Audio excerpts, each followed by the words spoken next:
Hello friends, तो कैसे हैं आप लोग। उम्मीद करते हैं कि आप लोग बहुत ही अच्छे होंगे, मस्त होंगे, स्वस्थ होंगे, बहुत ही जोरों शोरों से पढ़ाई लिखाई कर रहे होंगे। आज का टॉपिक लेके आ गया हूं मैं आपके साथ। और ये जो आज का टॉपिक रहेगा वो आपका क्लास 10th का मैथमेटिक्स का, जैसे कि आप लोग थंबनेल में देख ही चुके होंगे। जो आज का जो टॉपिक रहेगा हमारा वास्तविक संख्या शुरू करने वाले हैं। और वास्तविक संख्या का जो प्रश्नावली 1 का ए है उसके बारे में आज हम स्टडी करने वाले हैं। आप लोगों को सभी क्वेश्चन को हल करने वाले हैं। तो निश्चित रूप से आप पूरा वीडियो के लास्ट तक रुके रहेंगे और A to Z सवाल को समझेंगे। और जहाँ कहीं भी आपको दिक्कत होगा तो फटाफट आप मुझे कमेंट सेक्शन में जो है इसका पूछ लीजिएगा, मैं यहाँ से बताने की कोशिश करूँगा। तो खैर चलते हैं अपने टॉपिक की तरफ और चलते हैं पहला नंबर क्वेश्चन पर। ये आपके सामने यहाँ पर आ गया जो प्रश्नावली 1 का ए। थोड़ा सा थ्योरी के बारे में चर्चा कर लेते, उसके बाद क्वेश्चन आंसर थोड़ा हम समझेंगे। अभी फिलहाल आपका थ्योरी सेक्शन चल रहा है तो इस बात पर थोड़ा सा ध्यान देंगे। अभी आपका थ्योरी सेक्शन चल रहा है तो थोड़ा थ्योरी समझ लेना है, जरूरी भी है। उसके बाद जो है हम लोग आगे बढ़ने वाले हैं। तो कह रहा है भाग एल्गोरिथम, जो कि इस चैप्टर का सबसे बहुत ही अहम हिस्सा है, क्योंकि भाग एल्गोरिथम के माध्यम से ही इस चैप्टर में जो अधिकांश क्वेश्चन को हम सोल्यूशन करेंगे, हल करेंगे।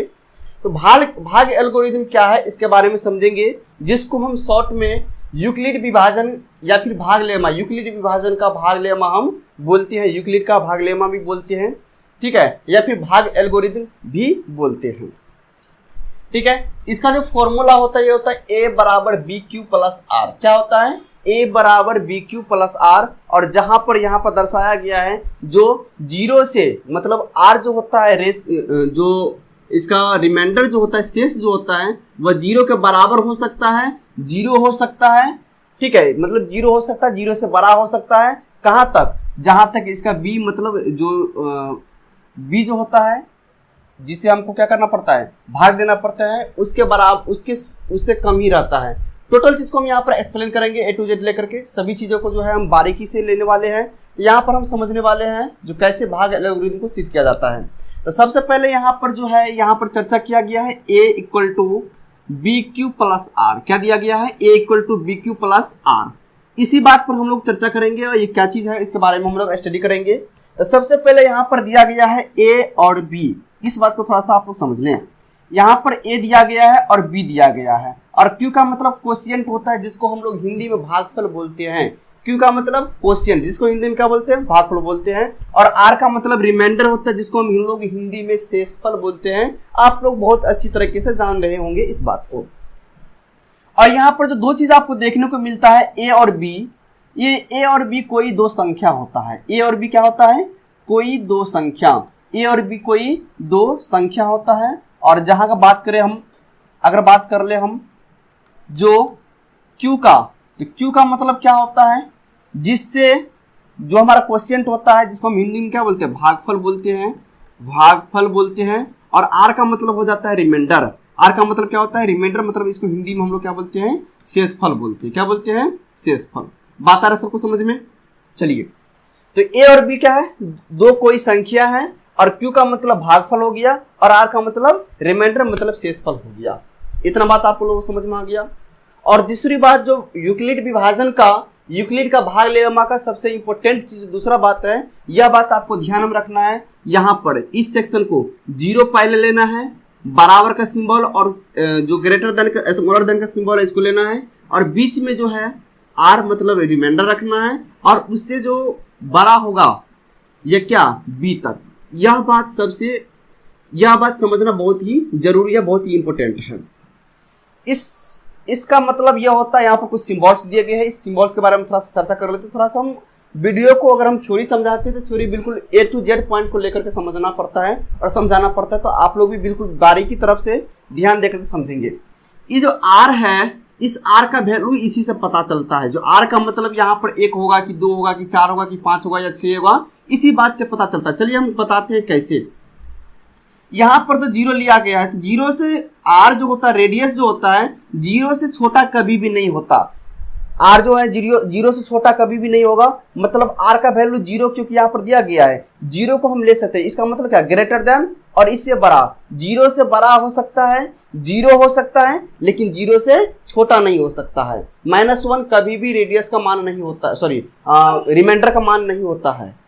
-2, माइनस में कभी शेषफल जाता ही नहीं है। बहुत करेगा तो 0 तक जाएगा और 0 से छोटा होता ही नहीं है। अगर बात करें बड़ा का, तो बड़ा कहां तक जाता है, तो जिस संख्या से हमें भाग देना पड़ता है। अगर किसी संख्या में हम 6 से भाग देंगे तो ये जो रिमाइंडर होता है, शेषफल जो होता है, वो 5 तक जाएगा मैक्सिमम। कहां तक जाएगा? 5 तक मैक्सिमम जाएगा। 6 कभी नहीं हो सकता है। आगे हम बताएंगे क्यों नहीं 6 हो सकता है, ठीक है। बस अब चलिए इसको बता ही देते हैं, और बात इस पर आ गया तो बता ही देते हैं। एक एग्जांपल लेते हैं, मान लेते हैं कोई दो संख्या, ए को हम ले लेते हैं 5, क्या ले लेते हैं 5, और b इक्वल टू ले लेते हैं हम कितना 3 ले लेते हैं b इक्वल टू, और हमें 3 से 5 में डिवाइड करना होता है। क्या करना पड़ेगा? 3 से 5 में डिवाइड करना पड़ेगा। तो चलिए हम इसको डिवाइड करते हैं। चलिए 3 से डिवाइड कीजिए 5 में, ध्यान देना है कितने बार में लगेगा? 2 बार में, सॉरी 1 बार में लगेगा। 3 1 जा 3, 3 को 1 बार में लगाएंगे, 3 1 का 3, शेषफल आ गया हमारा 2। तो सबसे पहले ये बताइए ये दोनों संख्या क्या है? ये दोनों क्या है? ए और बी का मान। ए और बी का मान यहाँ पर क्या हो गया? ए और बी का मान, एक तो 3 हो गया, दूसरा क्या हो गया 5 हो गया। बाकी जो हमारा बच्चा इसको बोलेंगे भागफल, और इसको बोलेंगे हम शेषफल। क्या बोलेंगे? शेषफल बोलेंगे।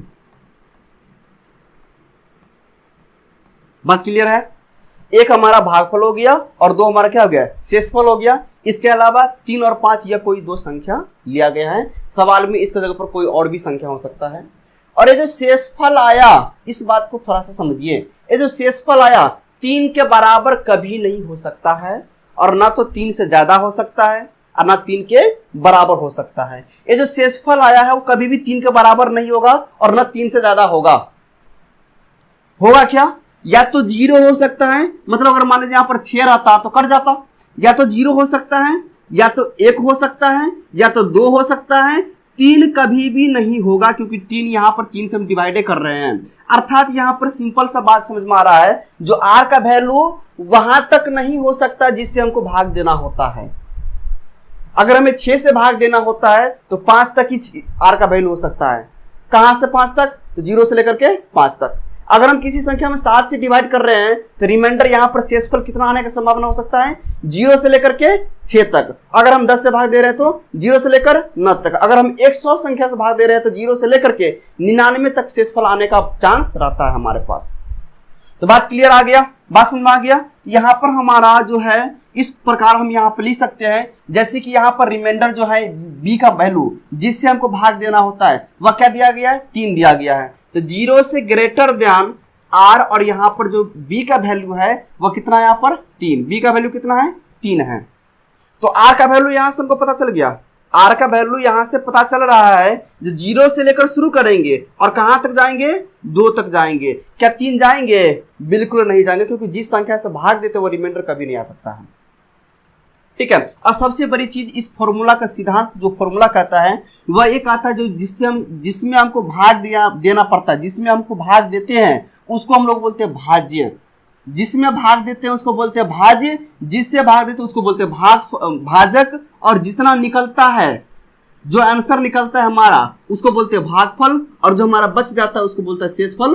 अर्थात हम कह सकते हैं जो 5 बराबर जो होता है, 3 को 1 से गुना कर देंगे और उसमें जोड़ देंगे तो वो 5 के बराबर हो जाएगा। मतलब भाज्य बराबर भाजक गुने भागफल प्लस में शेष। या बचपन में भी आप लोग पढ़ते आते होंगे, क्लास 5 में, 6 में, 7 में, 8 में, 4 में ऐसे आता है, भाज्य बराबर भाजक गुने भागफल प्लस में शेष। और यही इसी को हम शॉर्ट में लिखते हैं ए बराबर बी क्यू प्लस में आर। ए और बी कोई 2 संख्या है, क्यू का मतलब कोशिएंट जिसको हम भागफल बोलते हैं, और आर का मतलब क्या होता है? रिमाइंडर होता है। तो फटाफट इसका एक बार आप लोग स्क्रीनशॉट ले लीजिए, फिर हम लोग आगे सेक्शन पर बढ़ेंगे, आगे नंबर थ्योरी पर हम लोग चर्चा करेंगे। चलिए फटाफट इसका स्क्रीनशॉट ले लीजिए ऑनलाइन क्लास वाला। चलिए बहुत ही अच्छा, बहुत ही शानदार, इतना बात समझ में आ गया।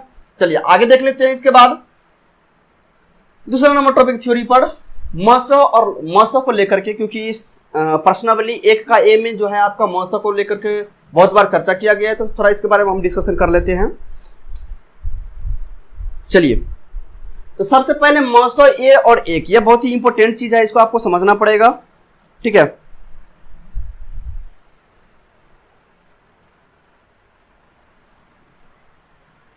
आ जाइए,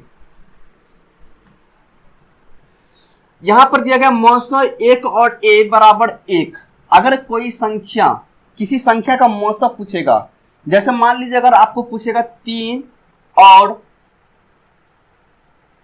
1 का मौसा, 3 और 1 का मौसा क्या होगा? तो यहाँ पर 1 आ गया ना, किसी संख्या में अगर 1 इंक्लूड रहेगा, अगर 1 शामिल रहता है, ठीक है, अगर किसी संख्या में 1 शामिल रहता है उसका मौसा 1 ही होता है। इस बात को हमेशा ध्यान रखिएगा। किसी संख्या में अगर कितना भी संख्या का अगर मौसा पूछ दे, अगर इसमें अगर 1 है तो 1 मौसा, इसका आंसर हो जाएगा मौसा बराबर 1। ठीक है, चलिए आगे देख लीजिए। इसके बाद अगर मौसा ए का मौसा पूछेगा, इसका खुद संख्या हो जाएगा। अगर आपसे कोई पूछ दे 4 का मौसा कितना होगा, तो 4 होगा। अगर आपसे कोई पूछ दे 8 का मौसा कितना होगा, तो 8 होगा। अगर कोई आपसे पूछ दे 10 का मौसा कितना होगा, ये क्या हो जाएगा, 10 से हो जाएगा। क्योंकि 10 का मौसा निकालेगा तो एक बार में ही कट जाएगा, 10 से कम 10। और मौसा का मतलब होता है शेषफल 0 आ जाना, कट जाना, और जिससे कटेगा वही हमारा मौसा हो जाता है। यहाँ पर 2 पॉइंट मैंने सिखाया। अगर किसी संख्या में किसी संख्या का मौसा पूछेगा, अगर इसमें 1 है तो मौसा क्या होगा, 1 होगा। अगर किसी सेम संख्या का मौसा पूछेगा, अगर किसी सेम संख्या का मौसा पूछेगा, उसका आंसर क्या होगा, वही सेम संख्या हो जाएगा। बात क्लियर है? चलिए अब उसके बाद हम देख लेते हैं, अगर किसी संख्या में ए शामिल है, 0 शामिल है, इसके अलावा अदर कोई संख्या है। जैसे मान लीजिए यहाँ पर मैंने पूछा, जो बताइए जो 10 का और 0 का मौसा क्या होगा। मैंने क्या कहा, 10 का और 0 का मौसा क्या होगा, 10 और 0 का मौसा हमेशा 0 ही होगा। इस बात को हमेशा याद रखिएगा। सॉरी, 10 और 0 का मौसा 10 होगा, क्या होगा, 10, मिस्टेक यहाँ पर। 10 और 0 का मौसा क्या हो जाएगा, 10 हो जाएगा। अगर आपसे कोई पूछ दे 8 और 0 का मौसा क्या हो जाएगा, तो आपका क्या हो जाएगा, 8 हो जाएगा। क्या हो जाएगा, 8 हो जाएगा। बात क्लियर है? चलिए इसके बाद हम लोग आगे चर्चा करते हैं।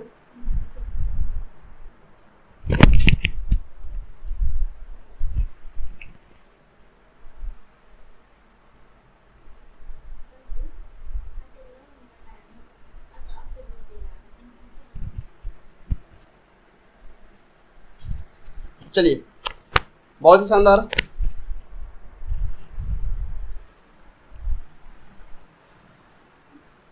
अब यहाँ पर सबसे इंपॉर्टेंट, इससे आपका क्वेश्चन भी पूछा जाएगा मौसा के बारे में, थोड़ा सा इसको समझ लीजिए। अगर आपसे कभी भी इस तरह का मौसा पूछ दे, जो मौसा बताइए जो 4 और 6 का मौसा, क्या बोलेगा? अगर मौसा 4 और 6 का मौसा पूछ रहा है तो आपको यह भी बता सकते हैं जो 4 और 6 का मौसा जो होगा, वह मौसा जो होगा 6 और 4 का भी मौसा होगा। मतलब 4 और 6 का मौसा पूछेगा और यहाँ पर 6 4 दिया रहेगा, या फिर आपको ऐसे भी क्वेश्चन पूछ सकता है, यहाँ पर ब्लिंक दे देगा, खाली ब्लैंक प्लेस दे देगा, खाली स्थान दे देगा। तो आपको माइंड में आ जाना चाहिए जो 4 6 का मौसा जितना होगा वह मौसा 6 4 का भी होगा। तो यहाँ पर आप दे सकते हैं। जस्ट फॉर एग्जाम्पल, मैंने एक यहाँ पर एग्जाम्पल ले रहा हूँ, आप लोग थोड़ा ध्यान समझिएगा। अगर कोई आपसे पूछेगा जो बताइए इसका आंसर कितना हो जाएगा, 10 और 20 का मौसा, तो अब क्या बताना पड़ेगा, जो 20, और यहाँ पर अगर आपको दिया रहेगा क्वेश्चन में मौसा बताइए जो 20 और कॉमा यहाँ पर खाली स्थान दे देगा। ठीक है, मौसा 10 और 20 बराबर में मौसा 20 और यहाँ पर खाली स्थान दे दिया। आपको आंख बंद करके यहाँ पर क्या दे देना है, 10 दे देना है। क्या दे देना है, 10, क्योंकि जो 10 और 20 का मौसा होगा वह 20 और 10 का ही मौसा होगा, इसी के बराबर हो जाएगा। बात क्लियर है? चलिए आ जाइए। यह सब छोटी छोटी बातें था जिसको मैंने अब यहाँ पर चर्चा की है। ठीक है, और यहाँ पर एक बात और यहाँ पर दिया गया है, जो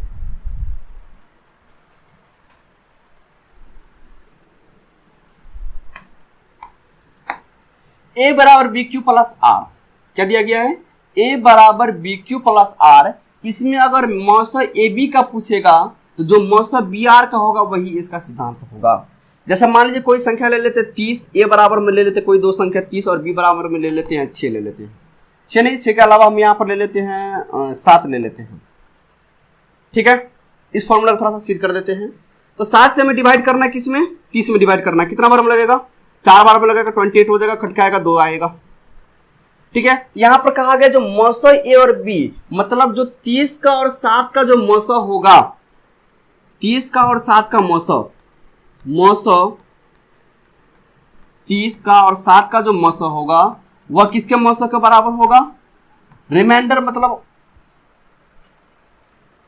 जो इसका जिससे हमको भाग देना होता है 7 और शेषफल का मौसा होगा।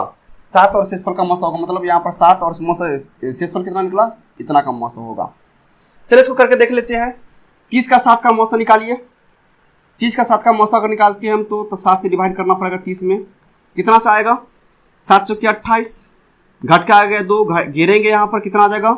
2 सत्ते 2 तिया 6, घट के आ गया 1, 1 दूनी 2 और 2 का 2, कट गया, मतलब मौसा कितना आ गया? 1 आ गया। और इसका भी मौसा निकाल लीजिए, 2 से डिवाइड करना है 7 में, क्योंकि हमेशा छोटा से मौसा कभी भी निकलेगा, मौसा कभी भी निकलेगा तो छोटा से ही डिवाइड करना पड़ता है। 2 से 7 में डिवाइड करेंगे 3 बार में 6 आएगा, घट के आ गया 1 और 1 से 2 बार में लगाएंगे तो 2 का 2 आ गया, 6 पर आ गया ना 0। इसका भी मौसा 1 और इसका भी मौसा 1, तो 1 बराबर में 1, तो इतना बात समझ में आ गया। अगर a बराबर बी क्यू प्लस आर में अगर a और b का जो मौसा होगा वह किसका किसका मौसा होगा? b और r का मौसा होगा। a और b का मौसा, b और r का मौसा दोनों क्या हो जाएगा? बराबर हो जाएगा। इसका फटाफट स्क्रीनशॉट ले लीजिए। कहाँ चलेगा भाई? चलिए इसका स्क्रीनशॉट लीजिए, फिर हम लोग आगे बढ़ेंगे, आगे चर्चा करेंगे। फटाफट हो गया इसका स्क्रीनशॉट, आगे बढ़े हम लोग। चलिए टॉपिक नंबर 3 पर चलते हैं। कह रहा है यूक्लिड एल्गोरिथम का प्रयोग करने पर प्राप्त अंतिम अशून्य शेष या जब शेष 0 आता है उस चरण का भाजक मौसा होता है। चलिए यह लैंग्वेज कुछ नहीं दिया गया है, बस थोड़ा सा लैंग्वेज थोड़ा सा जो है बड़ा दिखाया गया, बाकी जो इसका वास्तविकता रूप है बहुत छोटा है। चलिए आइए इसको हम सिद्ध करते हैं। मान लेते कोई दो संख्या ले लेते हैं, जैसे कि मैंने यहाँ पर ले लिया जो a बराबर में ले लिया 40 और b बराबर मैंने यहाँ पर ले लिया जो है 9 ले लिया। अब क्या करेंगे? छोटी से बड़ी संख्या में डिवाइड करना पड़ेगा। डिवाइड कीजिए, 9 से डिवाइड करेंगे 40 में, कितना बार में कटेगा? 9 5 45, 5 बार में ज़्यादा हो जाता है तो कितना बार में लगाएंगे? 9 चौके 36, 4 बार में 36, घटाएंगे तो 4 आएगा, फिर घेरेंगे 9 उतारेंगे, ठीक है, और फिर लगाएंगे 4 दूनी 8, 2 बार में लगेगा 1 आएगा, फिर उतारेंगे 4 और 1 चौके 4 आ जाएगा। यहाँ पर 0 आ गया, शीश कटना नहीं है, शीश पर मौसम काटते नहीं है, 0 दे देते हैं। और ये जो आ गया बचपन में आप लोग पढ़े होंगे, इसी को जिससे हमको कट गया, मतलब जो भाजक जिससे यह कट गया पूर्णतः शेषफल 0 आ गया, उसी को हम लोग भाग जो है मौसा बोलते हैं। तो मौसा बराबर इसका आंसर क्या हो गया? 1 हो गया। बस इसी बात को लैंग्वेज में उतार दिया गया जो यूक्लिडियन एल्गोरिथम का प्रयोग करने पर प्राप्त अंतिम अशून्य शेष या जब शेष 0 आ जाता है, अशून्य का मतलब ये होता है 0, तो उस चरण का भाजक मौसा होता है। मतलब जब तक कटेगा नहीं तब तक यहाँ पर जो है इसका मौसा प्राप्त नहीं होता है, और जिस संख्या से कट जाता है वही इसका मौसा कहलाता है। इसी को लैंग्वेज में दिया गया है। अगर इसी को यूक्लिडियन विभाजन के माध्यम से, यूक्लिडियन एल्गोरिथम के माध्यम से अगर इसको हम बनाना चाहेंगे तो इसको बनाने का कुछ प्रोसेस उल्टा हो जाता है, क्योंकि भागलेमा, यूक्लिडियन का भागलेमा मतलब वही हुआ यूक्लिडियन एल्गोरिथम। यूक्लिडियन का भागलेमा ये यही कहता है a बराबर में बी क्यू प्लस आर, ए बराबर में बी क्यू प्लस आर, और यहाँ पर क्वेश्चन के अंदर हमें दे देना है 0 greater than less than r और लेस देन बी। इतना बात यहाँ पर आपको लिख देना पड़ेगा, ठीक है। और a बराबर यहाँ पर क्या दिया गया? बड़ी संख्या 40 बराबर में b क्या दिया गया है? 9, और गुना में बस कुछ नहीं करना आपको। यहाँ पर थोड़ा सा इंपॉर्टेंट समझना है, यहाँ पर इसको कैटेगरी 1 बार भागा हुआ, 2 बार भागा हुआ और 3 बार हुआ। मतलब इस सवाल को अगर हम बनाए हैं तो टोटल 3 चरण में इसका आंसर प्राप्त हुआ, 3 चरण में इसका जो है मौसा प्राप्त हुआ। चलिए तीनों चरण को जो है एक एक करके लिख लेते हैं। तो पहले 40 बराबर 9 को 4 से गुना कर दीजिए और शेषफल को जोड़ दीजिए। तो 40 बराबर 9 को कितना से गुना करना है? 9 को गुना करना है कितना से? भागफल 4 से, और जोड़ना कितना है शेषफल? यहाँ पर 4। पहली चरण, अच्छा कितना चरण टोटल? 1 2 3, 3 चरण है टोटल। फिर इसके बाद यहाँ पर 9 लेना है बराबर में, 9 बराबर में दोनों साइड वाला गुना कीजिए, शेष को जोड़िए। वही करना ही है, दोनों साइड वाला गुना करना है, शेष जोड़ना है। तो 4 गुने 2 प्लस 1, 4 गुना 2 प्लस में 1। फिर यहाँ पर तीसरा चरण में बीच में क्या है? 4 है, और बीच दोनों साइड में 1 गुना में 4 प्लस में 0। वही करना है, 4 बराबर में 1 गुना में 4 और प्लस में 0। अगर आप इसको कैलकुलेशन करते थे ये इतना बराबर आ जाएगा। अगर 4 दूनी 8 प्लस में 1 9 हो गया, 4 का 4 में 0 जोड़ेंगे तो 4 ही हो जाएगा। और यहाँ पर देखिए अंतिम चरण में जो आप थोड़ा सा गौर कीजिएगा तो अंतिम चरण में जो कुछ देखने को मिलता है वह 0 आ गया। शेषफल क्या आ गया? 0 आ गया। मतलब जिससे विभाज्य हुआ जो भाजक है इसका वही क्या कहलाएगा? इसका मौसा कहलाएगा, अर्थात मौसा बराबर 1। इस टॉपिक पर आपको कुछ सवाल बनाना है, तीसरा चौथा नंबर सवाल। चलिए इसका एक बार फटाफट स्क्रीनशॉट ले लीजिए, फिर हम लोग आगे चर्चा करेंगे। चलिए बहुत ही अच्छा, बहुत ही शानदार, आगे देख लेते हैं।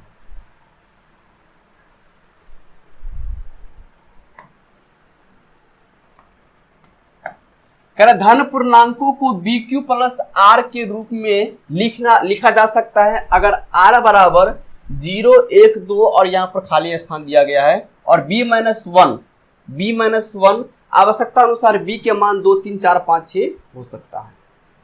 मतलब कभी भी R का जो वैल्यू होगा वह B से कम होगा 1।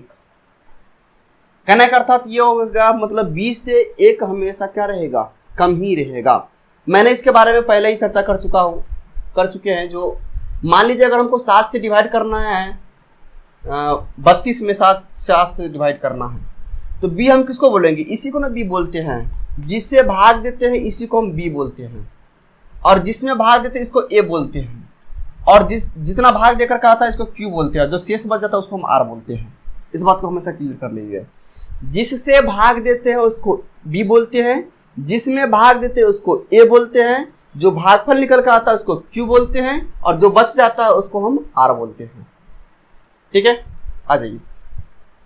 अब 7 से डिवाइड करना 32 में कितना बार में कटेगा, 4 बार में 28 घट के आएगा 4, आगे कि नहीं आ गया, यहाँ पर रिमाइंडर R हो गया। तो कभी भी हमेशा अगर यहाँ पर दिया गया है जो अगर R बराबर अगर हम 0, 1, 2, 3 लेते हैं, अगर हम R का वैल्यू 0, 1, 2, 3, 4 कुछ भी लेते हैं, तो जो B का वैल्यू जो हो जाएगा, B का जो वैल्यू हो जाएगा वो हमेशा R से क्या हो जाएगा, 1 ज्यादा, या फिर B के जो आवश्यकता अनुसार B के मान जो होगा 2, 3, 4 हमेशा, इसके अलावा B माइनस 1 इसके अलावा ये संख्या हो जाता है। जैसे मान लीजिए B का मान 8 रहेगा, तो एक R का मान संभावना क्या हो सकता है, 7 से नीचे हो सकता है। बस इसी पॉइंट को दिया गया है, ये कोई बड़ी पॉइंट नहीं है। खैर इसका जो है जरूरत आपको थ्योरी में पढ़ने वाला भी नहीं है।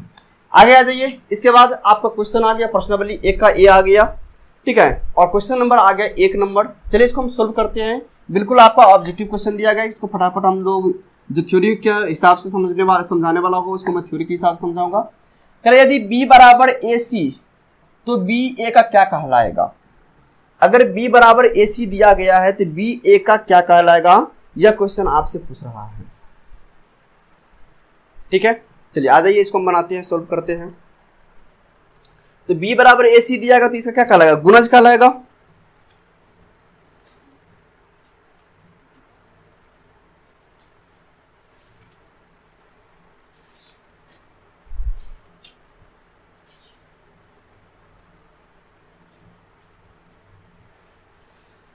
चलिए यहां पर ध्यान दीजिए, या आप कह रहे B बराबर में AC तो B A का क्या कहलाएगा, B A का क्या कहलाएगा। और दोनों का जो संबंध होगा वह एक गुणज का संबंध होता है। किसका संबंध होता है, गुणज का संबंध होता है। B बराबर में AC तो इसका गुणज क्या हो जाएगा, इसको क्या बोलेंगे, गुणज का संबंध हो जाएगा। तो यहाँ पे लिखना है आपको गुणज। इसके बाद यदि भाग एल्गोरिथम A बराबर BQ प्लस R में A बराबर 72 और B बराबर 9 तो R बराबर क्या हो जाएगा। यहाँ पर आपको 2 मान दिया गया है, A बराबर 72 और B बराबर 9। और कभी भी हम छोटी से बड़ी संख्या हम डिवाइड करते हैं तो 9 से डिवाइड करेंगे 72 में, तो शेषफल कितना आएगा, तो 9 8 72 एक बार में कट गया, शेषफल क्या आ गया हमारा 0 0 आ गया ना शेषफल, तो R बराबर क्या हो जाएगा, 0 हो जाएगा। छोटी छोटी बात है यहाँ पर। चलिए यहाँ पर डाल देना है 0। स्क्रीनशॉट लीजिए, आगे हम लोग बढ़ेंगे।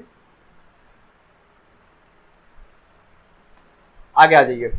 इसका तीसरा नंबर क्वेश्चन क्या है आपका, तीसरा नंबर क्वेश्चन दिया गया यदि भाग एल्गोरिथम में A बराबर BQ प्लस R में B का वैल्यू दे दिया गया, Q का वैल्यू दे दिया गया और R का वैल्यू दे दिया गया है, तो A का मान ज्ञात करने के लिए कह रहा है। तो जब कभी भी किसी क्वेश्चन में तीनों मान दिया गया रहे और A मान नहीं दिया गया तो आप फटाफट समीकरण के हिसाब से बना दीजिएगा, क्योंकि आपको पता है भाग एल्गोरिथम बराबर क्या होता है, A बराबर क्या होता है BQ plus R, BQ plus R, A बराबर क्या होता है BQ प्लस R, और A का वैल्यू आपसे कह रहा है पूछने के लिए। तो बताइए B का वैल्यू दिया गया है कि नहीं दिया गया है, कितना 4, अरे भाई सही से आ जाओ, BQ प्लस R, A का वैल्यू कितना दिया गया है 4 दिया गया है, 4 को गुना कर दीजिए Q का वैल्यू, Q का वैल्यू कितना दिया गया 5 दिया गया, तो यहाँ पर 5 से गुना कर देना है, प्लस में R का वैल्यू कितना दिया गया है, R का वैल्यू यहाँ पर 1 दिया गया है, तो फटाफट बोलिए, 4 पंचे 20, 20 में 1 जोड़ेंगे तो 20 में 1 जोड़ेंगे तो 21। इसका आंसर नहीं हो जाएगा, मतलब ये बराबर कितना हो गया 21। चलिए स्क्रीनशॉट लीजिए, फिर आगे हम लोग बढ़ेंगे। फटाफट आप लोग स्क्रीनशॉट लेते हुए, जब भी हम साइड हो जाते समझ में आ जाना चाहिए जो स्क्रीनशॉट लेने के लिए बोल दिया है। हो गया, आगे आ जाइए। यदि भाग एल्गोरिथम ए बराबर बी क्यू प्लस आर में ए का मान दिया गया 37, बी का मान 4 और आर का मान 1, तो क्यू बराबर क्या हो जाएगा। इसमें आपसे क्यू का मान पूछ रहा है। दोनों तरह से बना सकते, कोई दिक्कत नहीं है, इसको हम आपको दोनों तरह से बना सकते हैं, आपको जो अच्छा लगे उससे बना लीजिएगा। आइए पहला मेथड बनाते, जो भी बनाए थे इस हिसाब से। ए बराबर में बी क्यू प्लस आर पहली मेथड हो गया। तो ए का मान दिया गया, कितना दिया गया है 37, बराबर में बी का मान कितना दिया गया है 4, गुना में क्यू का मान नहीं दिया गया तो क्यू का क्यू रहने दीजिए। आर का मान कितना दिया गया है 1। ठीक है, अब यहाँ पर देख लीजिए, जो क्यू का मान तो दिया नहीं गया है, तो एक को इधर ले आएंगे तो 37 में से 1 गया तो 1 घटा देना है, और 4 क्यू को गुना करके तो 4 क्यू हो जाएगा। यहाँ पर आ गया 36 बराबर में 4 क्यू, और 4 से 36 कट जाएगा कितना बार में 9 बार में, तो 9 बराबर में क्यू, अर्थात क्यू का वैल्यू कितना निकल गया, क्यू का वैल्यू कितना निकल गया 9 निकल गया। यहाँ पर ऐसे भी निकाल सकते हैं। अगर आपको समीकरण ज़्यादा डिफिकल्ट लगता है तो कोई दिक्कत नहीं है, बिना समीकरण के भी बना सकते हैं। ये जो इतना प्रोसेस आप देख रहे हैं सब समीकरण कहलाता है। क्या कहलाता है, समीकरण। इसको हम समीकरण के तौर पर निकाले हैं। अगर दूसरा मेथड की बात करें तो यहाँ पर आपको ए दिया गया है और बी दिया गया है। दिया गया कि नहीं दिया गया है, ए बराबर 37 और बी बराबर कितना दिया गया है 4 दिया गया है। कोई दिक्कत, चलिए डिवाइड कीजिए, तो 4 से डिवाइड दीजिए 37 में, कितना बार में लगेगा 4 8 32, 4 9 में 36, 9 बार में 36, और घट के आएगा कितना 1 आ गया। यहाँ पर आपको इसको क्या बोलेंगे क्यू बोलेंगे, और इसको क्या बोलेंगे आर बोलेंगे। आपको किसका वैल्यू पूछ रहा है, क्यू का वैल्यू पूछ रहा है, तो क्यू बराबर कितना हो गया 9 हो गया। बस इस तरह से हम मिल सकते हैं, क्यू बराबर कितना हो गया 9 हो गया। इस तरह से भी इसको बना सकते हैं, दोनों मेथड से बना दिए, जो आपको आसान लगता है उसको बना लीजिए। इसको चलिए इसका स्क्रीनशॉट लीजिए।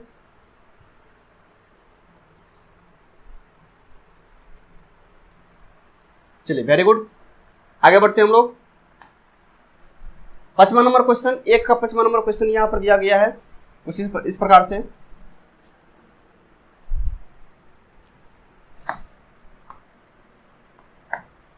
करेक्ट, 92 बराबर में दिया गया 12 गुना में 7 प्लस में 8 है, तो 900 किसका 900 पूछ रहा है आपसे, 992 बराबर में 17 बराबर में 900, यहां पर दिया है 12, तो यहां पर क्या होने का संभावना है। थोड़ा सा आप लोग याद कीजिए, जो मैंने इस तरह का एक टॉपिक बताया था जहां पर 900 ए बराबर बी क्यू प्लस आर, मैंने बताया था ए बराबर में बी क्यू प्लस में आर जो रहेगा, तो अगर इसका ए बी का अगर आपको 900 जो होगा, जो ए बी का 900 होगा वह ए और क्यू का भी 900 होगा।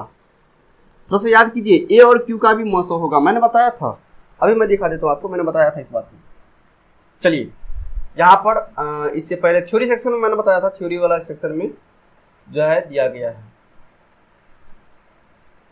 यहाँ अगर इस सेक्शन में मौसम यहाँ पर देख लीजिए, ए बराबर में b q plus r, sorry b और आर का दिया गया, क्या दिया गया बी और आर का मिस्टेक। यहाँ पर अगर ए और बी का मौसम क्या होता है, जो ए और बी का मौसम आएगा वो बी और आर का भी मौसम आएगा, बी और आर का भी मौसम आएगा, बी और आर का मौसम, बी और आर का मौसम, बी और आर का मौसम। अर्थात यहाँ पर इसका थ्योरी में मैंने बताया था, अगर मौसम जो है ए और बी का मौसम जो होगा वह किसके मौसम के बराबर होगा, किसके मौसम के बराबर होगा, वह मौसम बी और आर के मौसम के बराबर होगा। यहाँ पर देख लीजिए 92 दिया गया है और यहाँ पर 12 दिया गया है, या फिर 70 है क्या 7 है,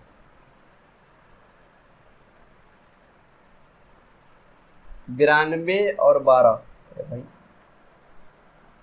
92 और 12 है यहाँ पर, अच्छा 12 दिया गया है, तो 12 और क्या हो जाएगा यहाँ पर डायरेक्ट हम लिख सकते हैं, जो ए और बी, तो यहाँ पर ए क्या हो गया 92 और बी क्या हो गया इतना, इसका मौसा जो है 12 और 8 भी इसका बराबर हो जाएगा, 12 और 8, 12 और 8, यहाँ पर हम लिख सकते हैं 8। अच्छा ये कहाँ से आया, यहाँ पर थोड़ा समझ लीजिए। ए और बी का जो मौसा होगा वह किसके बराबर होगा, बी और आर का मौसा होगा। यहाँ पर ए बराबर कितना दिया गया है 92, ए बराबर कितना दिया गया 92, 92 बराबर में 12 गुना में 7 प्लस में 8 दिया गया है, दिया गया कि नहीं दिया गया है। अब यहाँ पर देखिए जो इसका मौसा इसका मौसा किसका बराबर होगा 12 और 8 का बराबर होगा, 12 और 8 का बराबर होगा। तो मौसा 92 और 12 बराबर, मौसा बराबर में 8। चलिए बी नंबर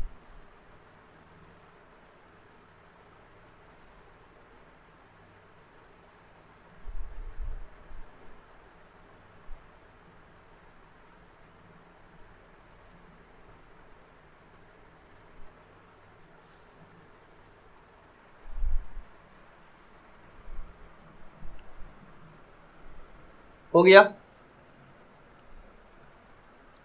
चलिए आगे बढ़ते हैं। इसके बाद अगला नंबर क्वेश्चन, छठा नंबर क्वेश्चन। तो मौसा इतना इतना बराबर दिया गया, इसमें भी इसका मौसा पूछ रहा है।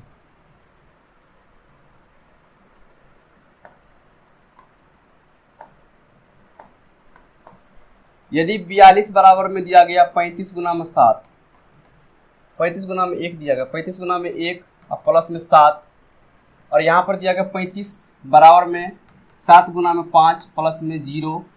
तो मौसा 42 और 35 का मौसा क्या हो जाएगा, 42 और 35 का मौसा क्या हो जाएगा। तो सबसे पहले ये बताइए जो किस संख्या से कट रहा है, किस संख्या से कट रहा है, 0 किससे आ रहा है 7 से ना। इसका आंसर आंख बंद करके क्या हो जाएगा, इसका आंसर जो होगा क्या हो जाएगा 7 आंसर हो जाएगा।